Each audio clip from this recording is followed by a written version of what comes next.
Hi, welcome to the 18th season of the Productized podcast. My name is Pedro Ganço, and I'm hosting today's episode. This podcast season theme is all about innovating in a changing world, deep dive into product challenges and emerging opportunities. And today, we have a special guest. Let me introduce you to Pippa Topp. She's a product leader, consultant, and coach. After 15 years of experience, the highs and lows of product and tech, Pippa set up the EQ product group in 2022. Bringing together emotionally intelligent leadership with a practical product mindset. Pippa has worked across a number of different organizations in a range of capacities, both in-house and as a consultant, including giffgaff, Charlotte Tilbury, eBay, Classified Group, British Gas, and Hive, as well as smaller startups and scale-ups across various industries.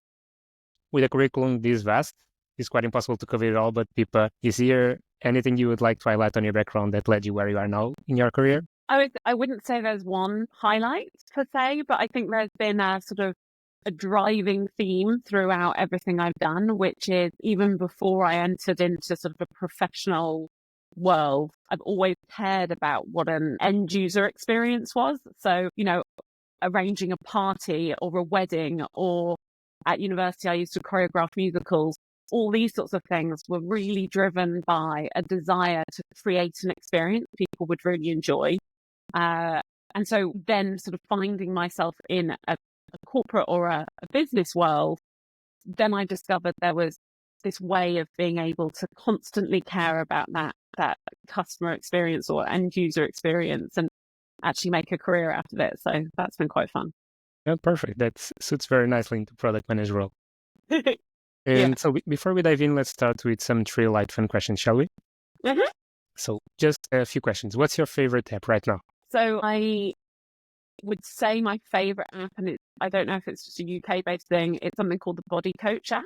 So there's a guy over here called Joe Wick, who's a personal trainer, and he became incredibly famous during COVID. And he has created a whole value proposition around being able to do workouts at home that you don't need much space for, you don't need much time for, you don't need much equipment for.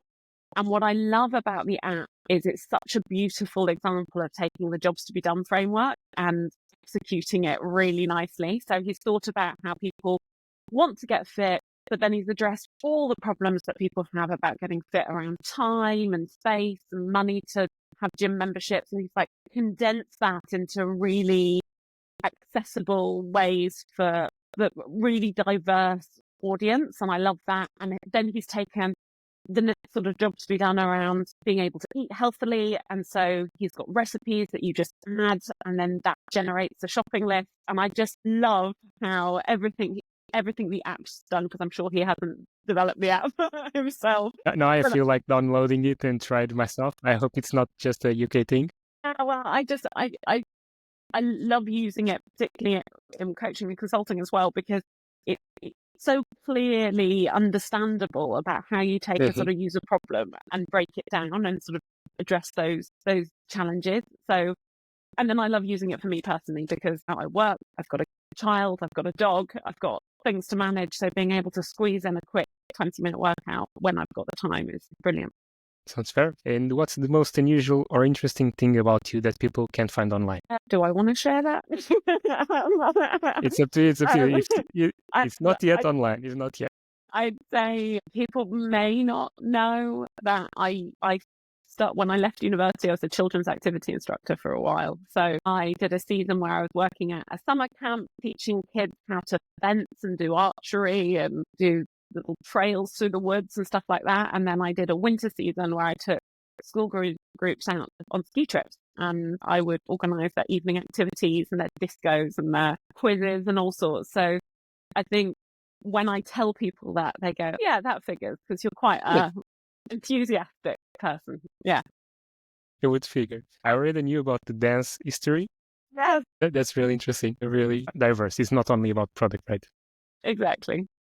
And now the last introducing question. If you've never stumbled upon product management, what do you feel you would be doing right now? Oh gosh, who knows is the honest answer. I think that thread, though, that I said at the beginning about always wanting to create great experiences would have shone through. And I don't know whether that would have led to events or even on the children activity stuff, like I remember when I was in my early 20s, I was thinking, oh, maybe I could sort of create a children's activity business. And I think there would always be an ambition to really lead something. I think leadership is really important to me, and trying to combine that with something that I find really fun and joyful and creates a nice experience for other people. I think that's something that combines those things. In a different parallel world then. You started your career in project management, right? But then you very suddenly stumbled on product management. Well, it was an interesting sort of development of, I left university, didn't know what on earth I wanted to do, got a job actually as a PA to a program director at Siemens, and he saw something in me, and I think that thing was I had this keenness to just get things done. I really like getting stuff done. And he taught me about project management, and I really loved it. I loved the idea of having a goal and having to get something done and doing it. And then it was through this sort of world of project management that I then came across product management. And at first I was like, oh no, I don't want to do that. That doesn't sound, I don't know about products. I don't know what that, is there anything in that? Is there going to be a career in in product management? Yeah, 15 years ago, no one knew. Yeah, exactly. And so there was a bit of resistance to it because I wasn't sure what it was. And then, something came up when I was at British Gas that they had set up Hive, their sort of new smart devices, and they needed a product. And at first I said I'd do it, but I didn't want to be called a product manager because I've always been very nervous about how things look on my CV. So I was like, don't call me a product manager, but I'll do whatever. Turns out well. Yeah, it turns out all right. So that's how I got into product management, and I loved it, and I loved discovering more about how to do it. Yeah, super great. So maybe now we can dive into today's podcast topic. All this season in Productized podcast will be talking about these changing landscapes, the changes that are going on. So my kickoff questions for you would be, knowing that this world of product management is constantly evolving, and you've been through a lot, you've been doing product for a few years now. In your perspective, what are the biggest shifts you see in products in the recent years? So this is an interesting one because I don't know if it's necessarily about how we do product. I think it's more about the perception of product and how product has been accommodated within companies. So when I started doing product, it was still relatively new. I mean, some people had been doing product under different names, but the really role of product manager was relatively new. It was a thing of companies sort of starting to take it on and adopt it and try and fit it into their organizations. And then there would be companies that had started with product. And so they're the ones that we see blossom and grow, and we're all sort of admiring and sort of referred to as the unicorns or the utopia of product management. And then over that sort of 10, 15 years, it became everybody had a product function, or if they didn't have a product function, they were doing a digital transformation. And part of that digital transformation was to bring product people, regardless of their title, be it product owner or product manager, product into that. And then everyone had product, but it might not have been set up to really support thorough good practice. And I think what has happened is the bubble has burst a little bit on product management. So suddenly companies are saying, well, I spent all this money putting a product function in. I'm not seeing these returns. I seem to hear a lot about these ways of working, and I hear about discovery, and I hear about being data driven, but I'm actually not seeing the return in the amount of investment I make in these teams. And then over the past couple of years, and I'm sure you've seen it too, you're seeing more and more announcements of redundancies and product and tech people being made redundant. And now I feel we have this mass of people who identify themselves as product managers without work and not knowing what they're going to do next and how to get into the next place. And there's this fierce competition for every product role that comes up. And I want to be careful of sort of saying, and some of these people aren't real product managers, because I think that's a really difficult place to be, in that they embarked on a career in an organization that couldn't support product. So they are trying to be the best product managers they can be, but set in an environment or a context where they've not been able to succeed. And so I think the thing that has changed is more around companies never set themselves up properly to embrace product ways of working. And that doesn't mean just the product managers, that means outside the function. You can't, product management You can doesn't just make work a in product isolation. division and hope that everything turns out for the best. Yeah, exactly, because you need the whole organization to work differently. So I think the thing that's changed is the perspective. Like before it came in, it was like, this is the shiny thing we need to make our company really grow. They brought it in, they haven't made the changes, and now it's not working. And the easiest thing to do is point at the product function and go, this product function doesn't work, it's a waste of time. We'll disband it, or we'll reduce it, or we're not making that same investment.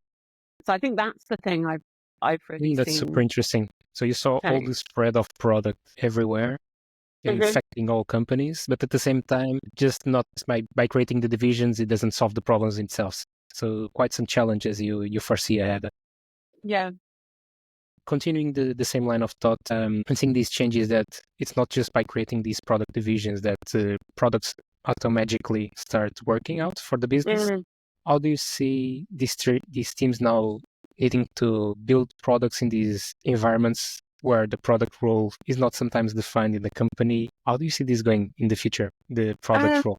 Well, I think the essence of what we need to do in product remains, right? Which is we need to solve problems, and we need to solve those problems in a way that customers love and makes the business money and hopefully allows you to continue growing. That's going to need to happen.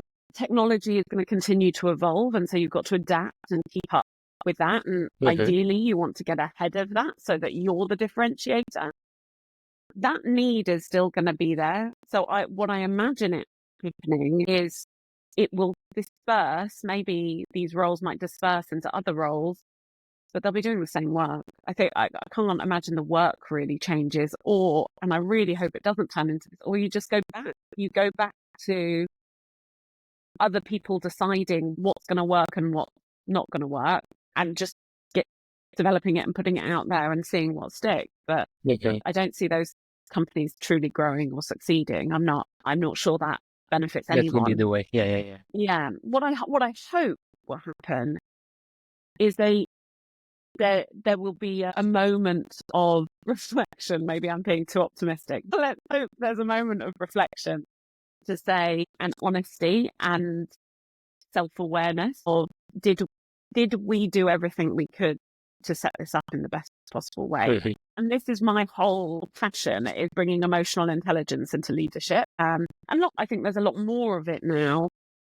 but it's a really hard thing to do, is to be self-aware and sort of emotionally intelligent in leading product functions or organizations, to sort of recognize where the blind spots are and loosen control when we might not have the experience or know how product and works. there's all these honest conversations. Yes.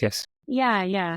I don't know if that answers your question, but it totally does, and it actually connects quite nicely with the one that I had upcoming, because I find fascinating these questions about what's going to happen in the future. We can only guess. We can never know the past we're going through. And once I saw this Jeff Bezos interview, where he was saying, everyone keeps asking me about what's going to change in the future. No one asks me what's not going to change. And Jeff Bezos was saying that Amazon really make a bet on strategic on the things that were stable, not changing. Like people still want cheap products, a vast selection, a fast deliveries. So he made the whole strategy around the things that were not going to change. You're mentioning that the product ecosystem may be changing, the need, the role. We need to have these honest conversations about what's not going so well. But you mentioned something that was going back to the basics, like serving a client, so solving a problem. So on your views, what are the things that probably will not change in product management? Yeah, I think it does go back to that. What problem are you trying to solve, and why do you believe that's a big enough problem to solve? So I think we use that terminology a lot in product, which is the problem you're trying to solve, customer centricity, data, driven or data informed, as I'd prefer to say. But the only way that really makes an impact is if you have confidence in that you're solving the right problem, and then you have confidence that the way you're solving that problem is actually going to have the impact you want. And when I'm coaching new people to products, the message I'm trying to always give is product management is a lot of common sense. It's recognizing we don't know stuff, and we are going to take steps to build confidence that the thing we put out into the world is going to work. And when we say work, we need to have confidence that there's a problem behind it that we're solving. So everything you do is about building confidence, because we never know when something's going to work until it's out in the world. And even then, we don't necessarily know why it's worked. And so that doesn't change, because if you're not building confidence, then you're just guessing. And sometimes those guesses are going to really pay off. And sometimes those guesses are being made by people who have such deep experience in a field that they have that confidence because they already bring a lot of that knowledge. But what we see fall apart is the way that typically plays out, right, is you have a founder of a startup and they come with all this knowledge, and that gets them to maybe product market fit because they've already got that confidence. Good feeling, the experience. Yeah, the good feeling. They've got years in this field. They might be an expert. It might be like take the body coach app I was telling you about. This is a person who's a personal trainer and recognizes the problems people face, and so it's really easy to get that started. As it scales, you're going to become, as a founder, you're going to become less and less attached to that problem. You're more detached, and so you need more confidence in the decisions you're making, and you need more information to know the spaces you can play in and are going to have impact. So for me, the consistency is that confidence building all the way. How are you building confidence? And so, and what do you need to get that confidence? What is giving you that confidence? I totally second that. And that will probably not change in the next 10, 20 years. That's still some very good foundation to product management. Pippa, you know, being recently a consultant and a coach, you dealt with so many different companies, size of companies, different teams, all with different personalities. So I'm now going to change for a different route, this conversation on focusing a little bit more on product teams. So during your career, you had the chance to witness so many different ways of working in these product teams. Do you feel like there's looking back at all the good and the bad, what makes a good or a bad product team in your perspective? So I wouldn't be so arrogant to assume I know what makes a perfect product team work in terms of like process and structure, because that's going to be different. Every company is different. I think for me, it comes back to more the emotional intelligence side of things. So how are you bringing people together, and how are you creating an environment where they can do their best work?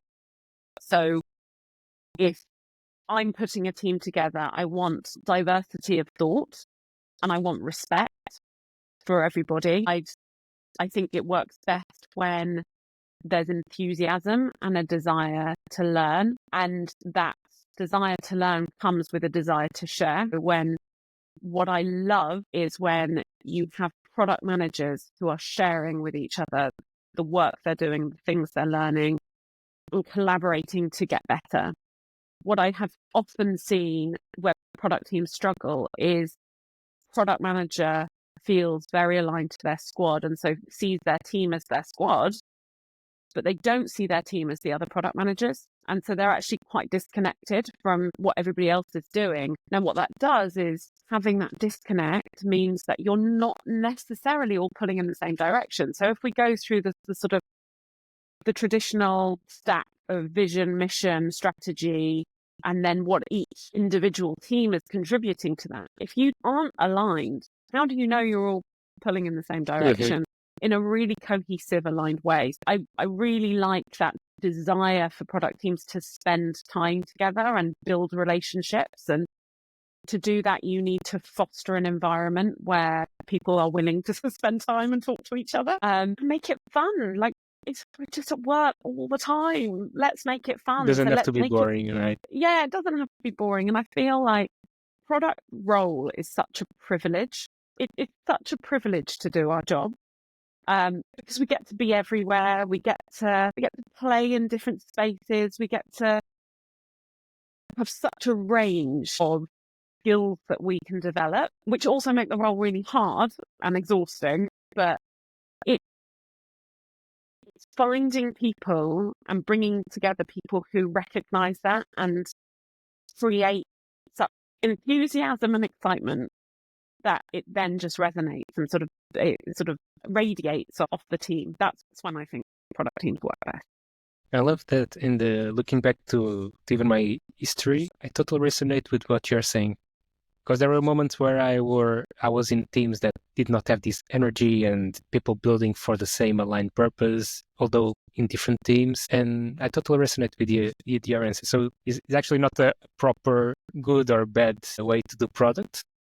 Yeah. In your own words, where I read somewhere like now everyone is saying like proper product management and not proper product management. So it goes down to all these shared values you feel that these teams should have. Like, if you have to name some, what do you feel if you were hiring for your own team? What kind of values do you think these product management folks should bring to the table? So I'm always talking about values, because values for me are that core guiding principle that influences behavior regardless of the organization you're in. So the thing you're referring to about that sort of proper product management, I think what trips a lot of people up is feeling hugely frustrated that they can't do the things that they read about as the perfect product practices. And that might be because they're working on legacy tech that doesn't have experimentation and they can't get the data. Or it might be that they're working in a very strict founder-led organization where a lot of stuff is dictated to them, so they don't have the space to go out and do the discovery to identify the opportunities. And I could carry on that list of things, but basically I've not worked anywhere that does it perfectly, and I've got a pretty big network, and no one I've worked with has told me that they've done product perfectly anywhere. Exactly. So the only thing is that's within our control is our behavior.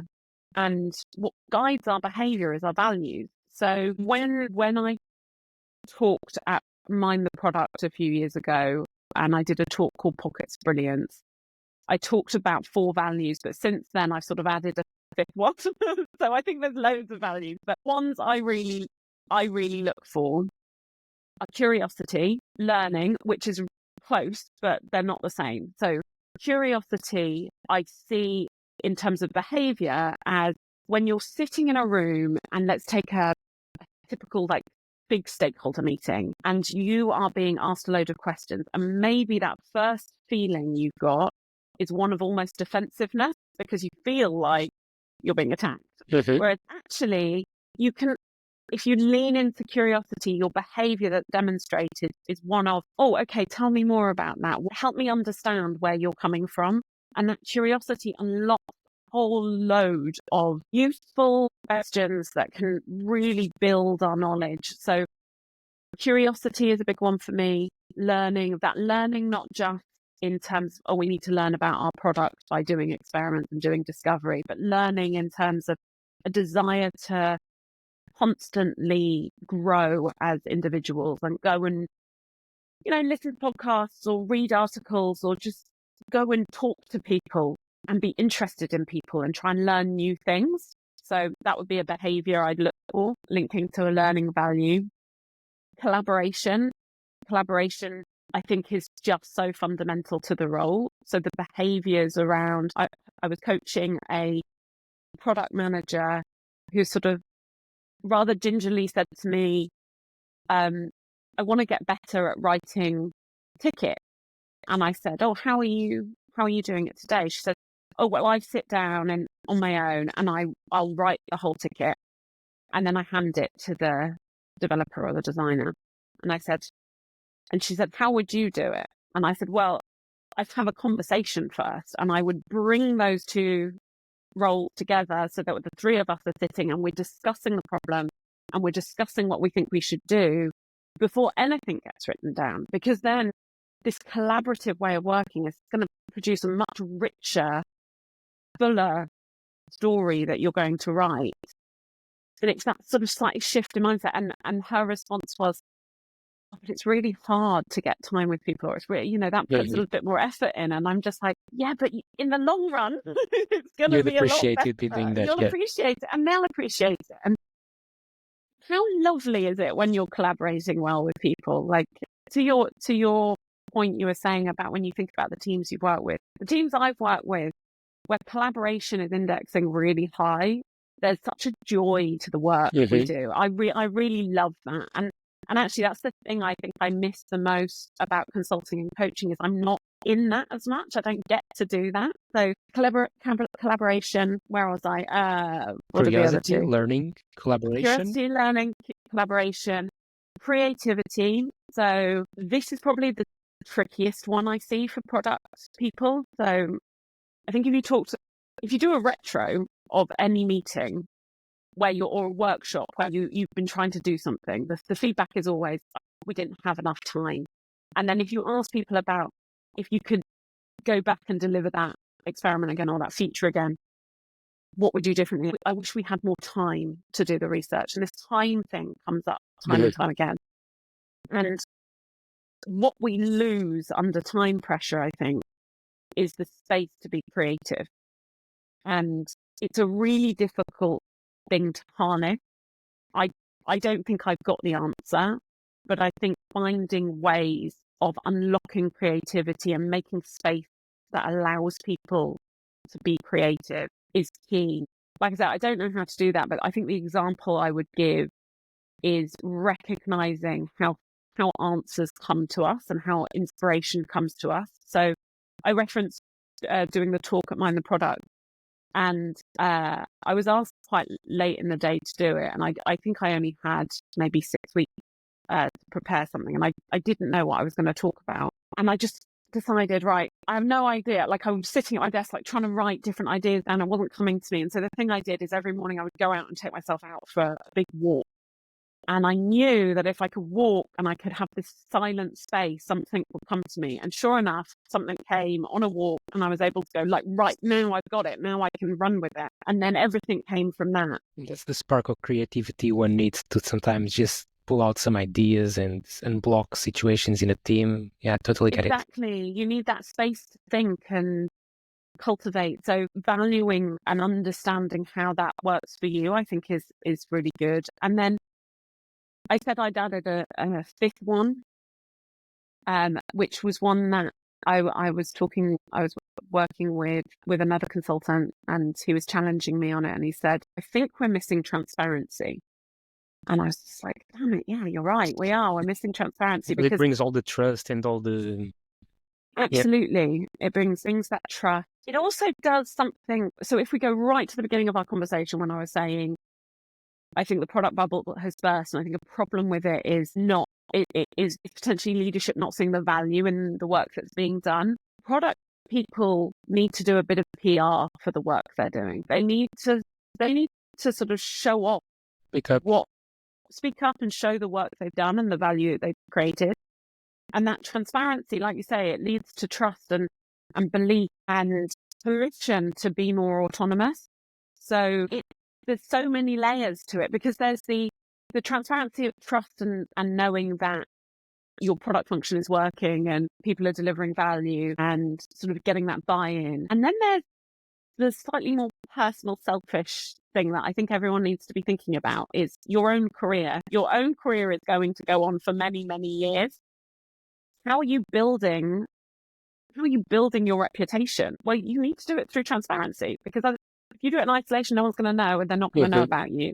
And if your name comes up in promotion discussion around a table with the whole leadership team, and they don't know who you are and they don't know what you've done, you're not going to get that promotion. They're not going to care. So I think there's a little bit around personal branding. Personal branding and kind of just having that for yourself as well as sort of the good of the product, right? So those are the sort of 5 values I talked to, but I mean, you could add loads in there, but those are the things I find these to be some of the core. So it's really basically not just bringing the inspired Marty Kagan book to the table. This is how you do product. No, you also you actually need to bring some in and breathe and live these values that you're speaking. I love that.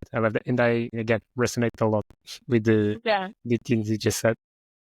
I've got to pick up on that, inspired by Marty Kagan.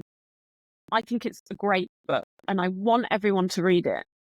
But what I don't want a product manager to do when they come into my team is to hit me with that book every time. And this is not product. Yeah, this isn't how we're doing it. This doesn't work like this. And I know, but sometimes we have to do the things. Sometimes it's not going to work out perfectly. It's also the context you're living in. Exactly. It's that context. So, okay, so you can't do that, but what can you do? Take those values. How can you behave in that way and start to build that currency of trust to be allowed to do more of it?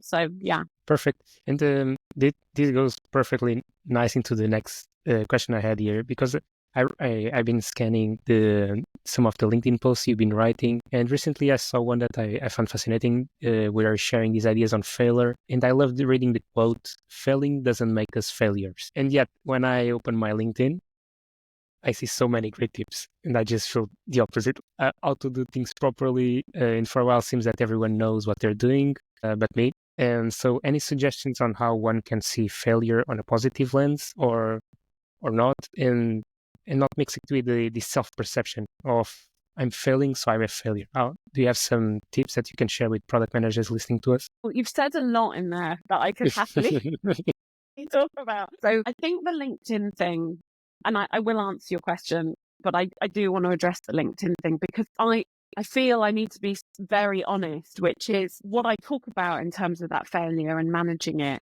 is stuff I do, but I have to fight the feelings of feeling like a failure when I'm not doing all the stuff. So for me, I go on LinkedIn and I see other people, other coaches or consultants creating all this amazing content, and they've done these beautiful illustrations that go with it. And I just think, oh my God, everybody is so much better than me.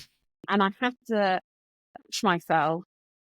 And actually for a while, I mean, I haven't posted for a while. That the failure post is one of the first I've done in quite a while, because I took myself away because I realized what was happening was I was focusing too much on everybody else and I wasn't focusing on actually what's important to me. So if I go back to the advice piece, ultimately it's what is it you want? What are you going for? What's important to you? What are your goals? So if I'm brought in as a product coach, I do a lot of work with the individuals often about their personal values and their personal goals. Because really, to do the job, if I go back to talking about that enthusiasm and joy and recognizing the privilege of the role, you can only really feel all that if it's aligned to who you are and what you want to be and what you're going after. I find people who try and get into product in a purely transactional way of I'll just do this to make a bit of money for a while are either very burnt out or very unhappy. So how can you bring yourself to it so that when you're seeing, when you sort of fall into the trap of that comparison, you can say, well, that's okay because they're on a different path. Their goals might be totally different to mine. And it's none of my business what their goals are. What is my business is what am I doing to make sure that I'm getting to where I want to be. And then the second part of that is, and in getting to where you want to be, you are going to fail. There are going to be failings along that path because those failings are intrinsically linked to learning. There's not one without the other, yeah. Yes, there's not one without the other. I sit with my daughter. She's 7 and she's learning her times tables. She's learning her multiplications, and we're going through and she's having to learn them and she's getting stuck on, I don't know, 7 times 8 every time. But now she's got it. And now she can sort of say it in her sleep because she got it wrong so many times that it's really landed with. And when we do get these things wrong, we're going to make sure we don't make those same mistakes again. And then what I put in the post is I think is a really key underlying piece to those things is what are you telling yourself? What are those beliefs that sit underneath those failings? Because if you try and you fail at something, But the belief you've instilled in yourself is one of, I can do anything I put my mind to, and I'm going to get it wrong along the way. And every time I get it wrong, I'm going to use it as fuel to make changes to get it right the next time. Then every time you do fail, you're going to be like, great, this is another little bit of data acquisition that I can use to get it better next time. However, if you say to yourself before you've even tried, I'm no good at this, and I'm probably going to mess this up because I always mess everything up, and then it goes wrong, well, then you're going to sit back and go, well, yeah, I thought it was going to go wrong, and now it did, and I'm useless, and that's what you're going to tell yourself. And then when the next thing goes wrong, you're just going to reinforce the same beliefs. And yeah, absolutely. So it's not easy. I'm not going to pretend I sort of float through life embracing all my failures. I mean, they still suck when it happens. Yeah, they suck, and I really have to catch myself. And I find myself going to bed going, oh, I shouldn't have said that in that meeting, or I got that wrong. And then I have to sort of take a minute and to sort of readjust and go. It's an active effort to just reframe those failures and seeing them as these are the steps. These are the steps I need to become a better version. Yeah, I think, and then I think if you take any product manager who's doing the role and they get something wrong, there's a bit you can do before, which is going into it with that humble learning attitude. So when you go in with a knowing attitude, I know this thing is going to work, or I know I'm right, well, that's only going to lead to humiliation. Because they're saying, I'm betting my reputation on this. If you go in saying, I'm really curious to learn whether this is going to work or not, then if it doesn't work, you can go, oh, it didn't work. Well, let's find out why it didn't work. It's that kind of reframing that can really help, I suppose. I really love this conversation around failure, and I hope you get to post more often on LinkedIn. Maybe we need these kind of perspectives being shared across all the successes and shiny things that we get to see. Previously, you were mentioning one of the previous talks we did, you talked a little bit about pockets of brilliance. Do you want to explore a little bit further? Because I really like the way you put it, these pockets of brilliance. How would you define it your own way? What do you mean by that? So pockets of brilliance came from frustration with this picture that had been painted that there was this utopia of product management that you could achieve, and you just needed everybody in the organization to do exactly what you say, and then you're not going to have this perfect product organization, or holding up other organizations as these sort of unicorns of product. And what I was just seeing is it puts so much pressure on individuals. People are beating themselves up about it. They're saying, I'm not good enough. And I did it. I did it to myself. I did it both as an IC and I did it as a leader of I'm not good enough because I'm not doing all the things. And so Pockets of Brilliance was around recognizing that there are things you can do, and you can create these little bubbles or spaces within your organization where you are doing some things really well, and you can celebrate that. And that is a good and worthwhile and valuable thing to do. And that you might not be doing all the things perfectly, but we need to look at what's within our control. Because if you read Inspired and you listen to a load of podcasts and you read all the brilliant content out there, you can then turn up 9 a.m. in your desk on Monday morning and just feel very demotivated because Still not enough. It's not enough. You can't do those things. But then not only as an IC, you have very limited control about how the organization works as a broader picture. As a leader, you have limited control because you still have to have every other function on board with the ways of working for the product to really take off. So it comes back to what can you do? What is in your control? How do I feel positive about the work I'm doing? And what I like about and how I've seen it work is if you start small and focus on those things you can control, and other people start doing the same, these pockets of brilliance start to sort of get bigger and bigger, and people want in on what you're doing. They want to be part of it. They want to join in that learning and that. and make these bubbles grow. So it makes these usually bubbles we'll find grow. these bubbles of influence where you can actually have an impact. And I feel this to be true even more in big companies where there are so many players, so many people that want to make their dent and change things. The bigger the company, the harder it gets to sometimes influence on an organizational level these product ways of thinking. So this probably becomes even more relevant if you go to these big size corporations. Yeah, yes, because you'll feel even more lost as to the control you can influence. So the whole pockets of brilliance model sort of was I put together as there's the values, which I spoke about earlier. Those, well, it was 4 at the time. It's now 5. Yes.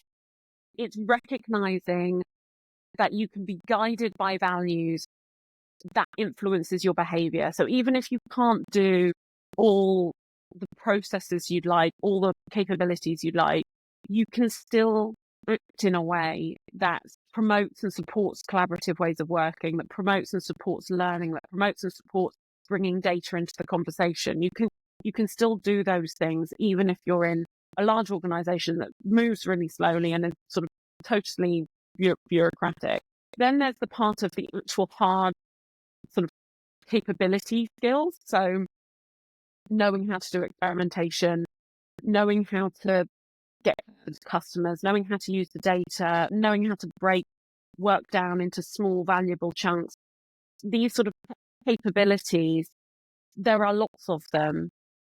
And if you're on a growth, well, we're all on a growth path, but if you're new to product, you're not going to learn them all at once. So pick them off, see where the ones that come naturally to you are and sort of build on that and help others or find other people who want to learn more about it and sort of tick those off and grow there. You don't need to do it all at once. Like I said, our careers are sadly going on forever, it seems now. So you've got time to learn at a reasonable pace. And then the third bit of how we see these pockets of brilliance is really the people stuff, because we don't work in isolation. Like product management doesn't work.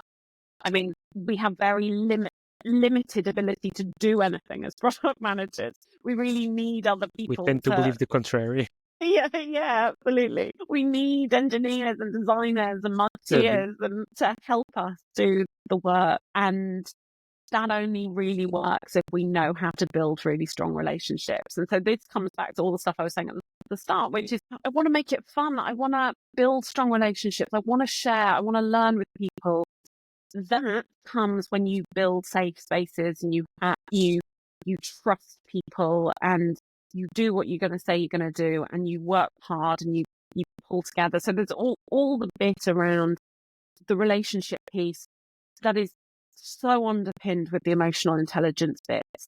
I don't know how familiar you are with emotional intelligence, but for anybody who's listening, what I mean by that is I'm taking Daniel Goleman's model of I'm going to get this wrong now. I said it is self-awareness. So your awareness of self and your ability to influence others. So there's your influencing, your awareness of self, and then you have your self-regulation. So first of all, are you able to see how you're reacting? So the example I used earlier on around you're in a steering group meeting and you're being bombarded with questions. Do you recognize that you're starting to get defensive?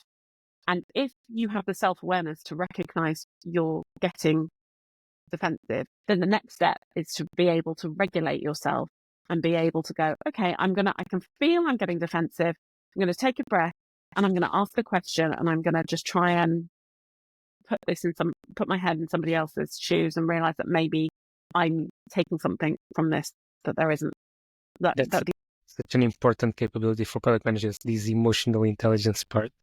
Yeah, and then there's the others part. So there's being able to observe and having an awareness of how others are feeling in the room or how others are behaving, and then being able to influence that. So there's the self part, and then there's the other part. And I apologize if I haven't explained that very clearly, but I think the key message is here around recognizing that so much of our relationships are tied into our management of self and then our management of others. So bringing that together along with the capabilities, along with those values is all within your control, right? This is all within your control. And if you embrace all of that, you can make a real difference and you can create these pockets of brilliance regardless of your context, because the context is going to change, but these things stay true. There's true gems of leadership Wherever you are. hidden in these concepts of yours that you just shared. Because initially I was asking the question more towards influencing the organization's leadership, and I loved how you frame it, like first focus on what you can control, the bubbles of influence, then do proof of work, like show that in these bubbles things actually work when you have these shared values, and then you need all these capabilities of reading the room, understanding your context. I love it. And then instead of just focusing out, focusing on bubbles you control, and then things will spread. I love these hidden gems of leadership that you just share with us. Thank you. That's really good. We are just about to finish this podcast, and have just 2 or 3 more questions to you, Pippa. And these, because you have a very rich career, more than 15 years you've seen in the beginning where we didn't even know, or indeed you didn't even want to be a product manager. Like, don't tell me that there's no career for sure. And things, after all, they changed. So looking back at all these, is there a key moment that shaped your product philosophy? And looking ahead, what trends excite you the most? I won't name where it was, but I worked in an organization where, I mean, the word is used quite often, but it was really toxic. And it was more focused on the sort of theatre of what we're doing rather than how people work and how people feel. And I really suffered there.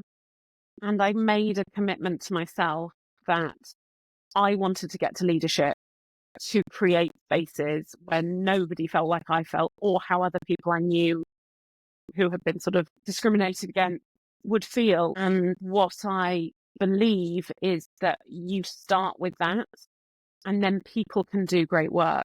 Sort of that philosophy was really around, caring about people, and people will then feel great and do great work. So I think that was kind of a guiding principle that just sat really neatly alongside the thing I'd learned really early on, which is just make every experience a positive one for people. Try and make it a positive one for people. Be that, like I said, hosting a birthday party, organizing a wedding, whatever else it is. If you put the feeling and experience at the heart of it, then good things come. Love it. And even when things bad happen, they can still be safe for people. People can still feel I'm in a safe, interesting environment that I can thrive in. I can be myself. Yeah, absolutely. I really love that. And just one final thought then for you. If you could give one piece of advice to aspiring product manager that may be listening to us right now, what would it be? There's lots. I'll give you 3. Okay, I think know why you're doing it and know yourself. So spend time to know who you are and why you're doing what you're doing, and use that as fuel. So that would be the first thing. The next 2 are more practical when you're in the job, is the sort of 2 questions that you need to make sure that you're asking yourself all the time is why, which is a really common one. Why are we doing this? Why do we believe that this is the right problem to solve? Why do we think this is going to help us reach our own goal? And then the second one is one that I learned from a CEO, Julie Harris, which is so what? And she used to drill this onto every presentation we gave, or everything we were saying. It's so what? So we increase conversion in that part of the funnel. So what? Like, tell me about why I care about that, how that ladders up to that strategy or that vision, or any presentation that you're giving. What is the so what that people are going to take away? Because ultimately, I think we get lost in, particularly product managers who have a gazillion stakeholders. You're going to be doing loads of presentations. People don't listen. So you need to make sure that the message you're trying to get, that so what, is super clear. Focus on that and make it punchy, and you will thank me later. I love it. And let me even add on top of that this advice is probably not just for aspiring product managers. Just very recently, after more than 10 years of experience, I also faced a CEO that often bumped to me and say, okay, Pedro, all this narrative, all this product thing, so what? And I was like, Yeah. sometimes I need to actually go back to my desk and figure out the so what's, because this is very good advice, not only for aspiring product managers. Most of these advices, I would say, is still valid for ongoing senior careers. Yeah. Oh, absolutely. I think it's for everyone. Anytime you're having to communicate something, think about your so what. I loved it. Pippa, thank you so much for all this time. It was a wonderful conversation we had. Let me know any upcoming projects of yours, any initiatives that you want to share with us. How can people find more about you? So I have a couple of things coming up, but I actually can't share them at the moment. So I'll use the opportunity to say sort of wait and see and watch this space. But I've got a couple of things in the pipeline that I'm hoping will come to light in the new year. In terms of finding out more, getting in touch, just LinkedIn, that's the space. I tried to make a commitment to myself to write some more stuff and put some more things out there. I mean, you know how it is, like trying to make sure you carve the time out and not getting sucked into all the other stuff. But yeah, LinkedIn's the best way, and I'm always happy to connect or sort of chat to people if anyone's interested in coaching or need people some help. If they're a product leader looking for some support and maybe wants a bit of help navigating how they do what they do next, I'm happy to help. That's great. So I will invite everyone listening to us to follow Pippa on LinkedIn so that we can find out what is the upcoming news she's about to share with us. And also to follow Productized LinkedIn, get a grab on our socials. We're going to have a conference coming up next year, and I hope you get to stay tuned. This is the 18th season of the podcast series. And again, thank you so much, Pippa, for this time. Thank you, Pedro. It's really fun. Thank you. Have a nice one. Bye.